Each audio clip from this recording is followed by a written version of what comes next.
Hi viewers, నమస్కారం. నా పేరు doctor Sunitha, fertility consultant, 49 hospitals Tirupati branch.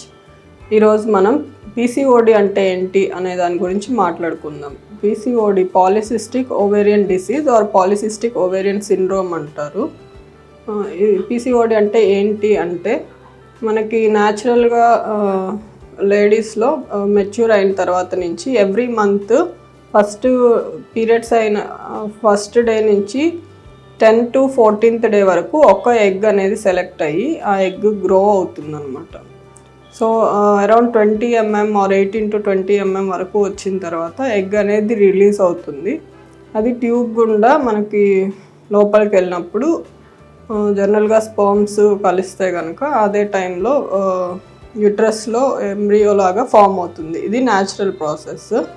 అది అలా ఏం లేదు అంటే కనుక ఆ ఎగ్ గ్రో అయ్యి రిలీజ్ అవ్వడం వల్ల యూట్రస్లో ఉన్న లైనింగ్ అనేది షెడ్డింగ్ అవుతుంది. సో అది పీరియడ్స్ అనేగా వస్తుంది. సో ఇలా పీసీఓడి ఉన్న వాళ్ళలో ఏం జరుగుతుంది అంటే ఎవ్రీ మంత్ గ్రో అవ్వాల్సిన ఎగ్ ఎవ్రీ 30 daysకి అవ్వాల్సింది 40 days 50 days ఆర్ కొంతమందిలో 2 months 3 months అలా కూడా అవుతుందన్నమాట. సో దానివల్ల పీరియడ్స్ అనేటివి డిలే అవుతాయి. ప్లస్ అన్ని ఎగ్స్ అలా చిన్న సైజులోనే 5 to 6 mm 7 mm అలా చిన్న సైజులోనే స్టక్ అవ్వడం వల్ల మన బాడీలో చాలా హార్మోనల్ వేరియేషన్స్ అనేవి జరుగుతాయి. సో ఈస్ట్రోజన్ లెవెల్స్ ఎక్కువ అయ్యి ఈస్ట్రోజన్ టు మేల్ హార్మోన్స్గా కన్వర్ట్ అవుతుంది. సో దీనివల్ల ఏమవుతుంది అంటే మేనిఫెస్టేషన్స్ ఎలా ఉంటాయంటే సిమ్టమ్స్ చాలామందిలో పింపుల్స్ రావడము, నెక్స్ట్ అన్వాంటెడ్ హెయిర్ రావడము, ఇంకా కొంచెం హైపర్ పిగ్మెంటేషన్ రావడము, స్కిన్ బ్లాక్ కావడము, ఇలాంటివి జరుగుతూ ఉంటాయి. సో ఇవన్నీ సిమ్టమ్స్ అన్నమాట. ఇంకా మ్యారేజ్ అయ్యి ప్రెగ్నెన్సీ ప్లాన్ చేసుకుంటున్నప్పుడు ఇలా ఎగ్ అనేది గ్రో అవ్వకుండా అవ్వడం 30 days అవ్వకుండా 60 days 3-4 months అలా అవ్వడం వల్ల ప్రెగ్నెన్సీకి కూడా ప్రాబ్లం అవుతుంది. సో ఇది పీసీఓడి అంటే. ఇది what are the causes of PCOD అంటే కొంచెం జెనెటిక్ ప్రీడిస్పోజిషన్ అనేది ఉంటుంది. ఇప్పుడు ఉన్న కండిషన్స్లో మనం ఎక్కువగా వింటున్నాం పీసీఓడి. చాలామంది నాకు పీసీఓడి ఉందని అట్లా చాలామంది చెప్తున్నారు. సో ఎందుకు అంటే కనుక life style. What are the life style factors ఏంటి అంటే చాలా జంక్ ఫుడ్స్ ఇంక్రీజ్ అవ్వడము, fried foods, outside food ఎక్కువ తీసుకోవడము, ఇలాంటివన్నీ.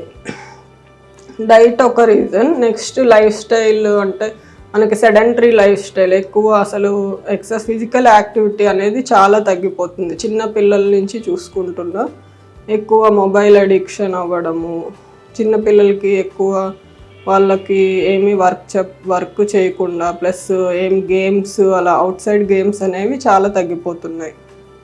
నెక్స్ట్ ఇంకా ఆఫీసెస్ కూడా సాఫ్ట్వేర్ వాళ్ళకి ఎక్కువ అంటే సెడెంటరీ లైఫ్ స్టైల్ అనమాట. ఫిజికల్ యాక్టివిటీ అనేది చాలా తగ్గిపోయింది. ఇవన్నీ వన్ ఆఫ్ ద రీజన్స్ అనమాట.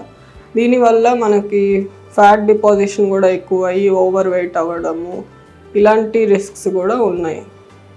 సో రీజన్స్ అయినాక జనరల్గా ట్రీట్మెంట్ ఆప్షన్స్ ఎలా ఉంటాయంటే బేసిక్ ట్రీట్మెంట్స్ ఏంటి అంటే కనుక డైట్ మోడిఫికేషన్స్.